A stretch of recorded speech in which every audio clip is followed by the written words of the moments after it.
Hello, thank you for joining me on this channel. My name is Emmanuel Junior Asan, and on this channel we talk about life, we talk about love, and we talk about marriages.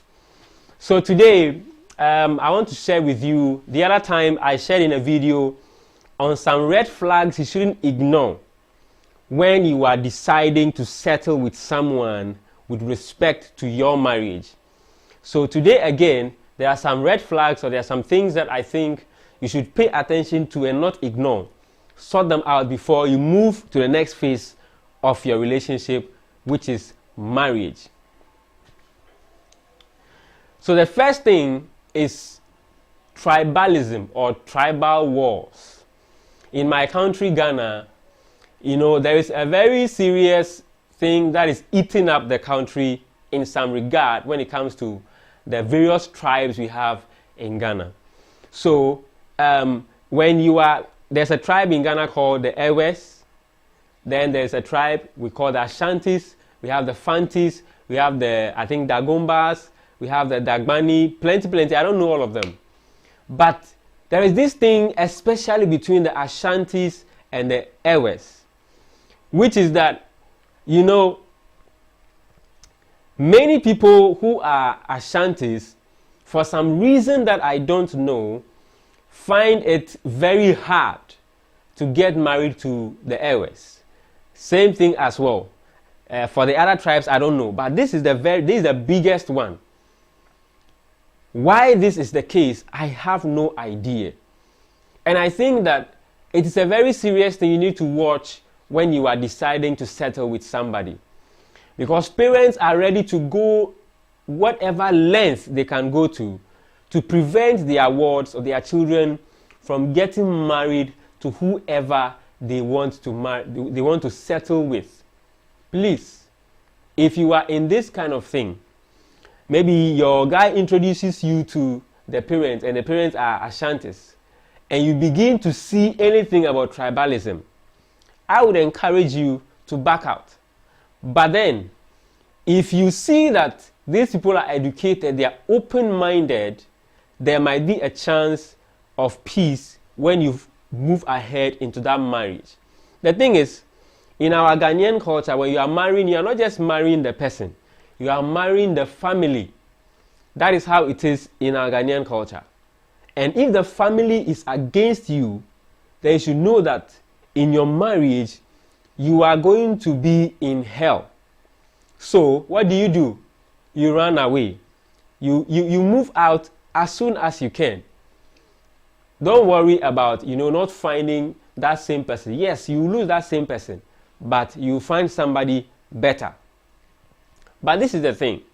I think that it is uncivilization, or people who are not enlightened. They do that. We are all Ghanaians. This is not even talking about inter-country or inter-racial or something like that. Just in the same country. People cannot be free to marry themselves between the different tribes we have. And I think this is also contributing to the hardships that we have in the country right now. The economic instability and the economic divide that we have in the country, this is also contributing to it. We cannot all be Ghanaians, and you as an Ashanti, you cannot marry somebody who is an Ewe, or you as an Ewe cannot marry somebody who is an Ashanti. Please, we need to stop these things as Ghanaians. We need to appreciate ourselves, get married to ourselves, and move the country forward. And those of you parents who are, the pillars or the backbones in driving this agenda, where you don't want your kids to marry Ashantis, or you don't want your Ashanti kids to marry Ewes, it is disrespect to our motherland, Ghana. Very, very serious disrespect. And we have to stop these things. Please, if there is somebody who does that, share this video with the person. Please, let's stop these things. And let's help ourselves move forward as Ghanaians. We are the same people. We are all black. You see the thing? Now, the interesting thing is that if a white man, a white Chinese man, a white American man or something, or a woman comes to your family to come and marry you, you will not have a problem with it. But a fellow black person comes and shows interest in your child, in your daughter, to marry your child or your daughter, and you are standing against it because the person is from another tribe. What is this? Why are we treating our country like this? Why are we doing this to our country? Already the politicians and the economists are not favoring the country when it comes to the things that we produce in the country. We are not consuming made in Ghana goods the way we should. We are not producing anything. We are not adding any value to the economic chain, the economic value in the world. Then when it comes to marriage also, we want to extend that same thing. We don't want to consume made in Ghana females or males. We want to consume made in China or made in whatever country they are males or they are females. Why are we doing this to ourselves? Please, let's stop these things. But if you see these things in your relationship, if you cannot stand with it, please move out. It will help you in the long run. And the next red flag I think you should pay attention to is when your relationship has to be a secret. Your partner finds it hard to share you or to introduce you to their parents, to introduce you maybe to their siblings or whatever. And your partner is always trying to keep your relationship as a secret. Know that is a red flag. That is a red flag. Maybe there is something you don't know. So you better start knowing that thing. And if it is good for you, you stay in it. If it's not good, you walk out immediately. That will help you more. Because there are things that people have done or people have been doing that you don't have an idea about. You are just meeting the people for the first time or maybe for some time. So if it is becoming hard and difficult for you to know the person's place, to know what the person is doing, or they are even keeping the relationship as a secret, that is a very serious red flag. That should tell you that something is not right and you need to be looking the other way round. Then another red flag that you should pay attention to is when sex and intimacy becomes the bedrock or becomes the only entertainment in your relationship. You are not married. You are in a relationship, meaning you are trying to understand your partner that you'll be settling with better. When it comes to attitudes, temperaments, goals, financial and emotional, psychological, on and on and on. But the only thing that your partner demands every time is sex, intimacy. Please, when you begin to see those things, you might be in a situation where you are being exploited. You are just being used as a helper, along the journey. Please don't be a helper. When you give sex to somebody, it doesn't mean that the person is going to marry you. No, that does not mean that.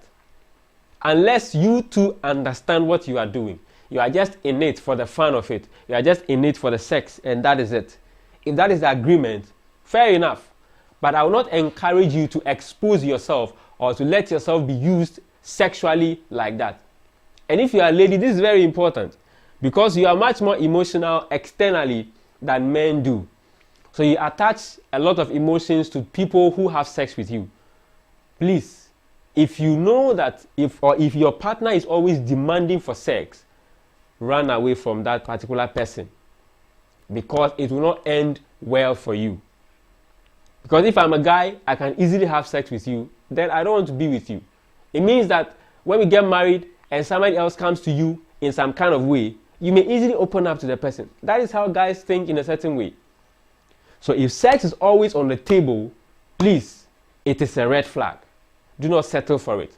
If you settle for it, maybe in the marriage, the times where you cannot be able to give your partner sex, it will bring a major issue into your marriage, into your marital home. So keep this in mind. If there's sex every time has to, come up, please look the other way around if you can. But if you are comfortable with it, that is a different issue. Please go ahead and then, move your relationship to the next chapter. Then also, when you are in a relationship and then you don't have discussions on the next phase of your relationship, as in, are you going to get married or you are just in a relationship? Well, if it's an agreement between the two of you that this is not going to be a marital something, you are just in it for the fun of it, fine. But then, if you have the mind that you want to marry, ask your partner, talk about it, and understand that you are going to marry each other. If your partner always runs away when you bring about marriage, know that that is a red flag, and your relationship is not going to go to the next direction or the next phase, and you should begin to look the other way around.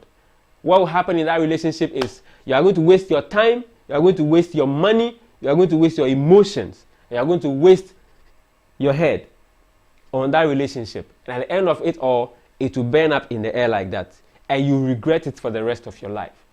So right at the beginning, when you get into the relationship and the relationship matures to some point, you should begin to ask questions. Are you going to marry me? Are we going to settle together someday? That. Get it clear in your mind so you know what to do in a relationship. If it is not like that and you want to work out, please work out immediately, because that relationship will not go anywhere. And finally, for today's video, if in your relationship there is no discussion about plans, about visions, about where we are looking at financially, where we are looking at, when it comes to the plans and the visions that your partner may have, no discussion comes up with respect to these things, know that that relationship is going to be, it's going to be very rocky looking into the future. Because if you don't have plans, if you don't talk about finances, if you don't talk about things in the relationship, you may not easily do it when you get married. Yes, it is true that you are not married to the person, but you need to find out how the person thinks about certain things. You need to understand how the person thinks about certain things and the plans the person have for the future. If there is nothing like this, when you bring these discussions, then it is war, it is fight, it is quarrels, and on and on. Know that this relationship is not going to go forward, or it's not going to take you to any better place, and you run away from it. So there you have the few red flags again that I think you should pay attention to when you are in a relationship with someone. Thank you for joining me for this video as well. Please consider subscribing to this video, to this channel, if you like the content so far. Share the video with others as well, and then hit the notification button so that you are notified when a new video is uploaded. Thank you and have a wonderful day.